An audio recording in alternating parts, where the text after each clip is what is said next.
This is the all-new Bugatti Tourbillon, a $4.1 million hypercar that replaces the legendary Chiron.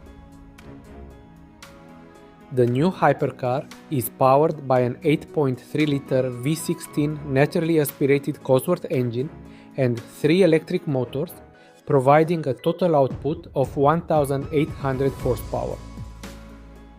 It accelerates to 100 km per hour in 2 seconds, reaching 400 km per hour in less than 25 seconds. Top speed is limited to 445 km per hour. Guys, if you like our channel, please subscribe and hit the like button. Enjoy the rest of the video. Thanks!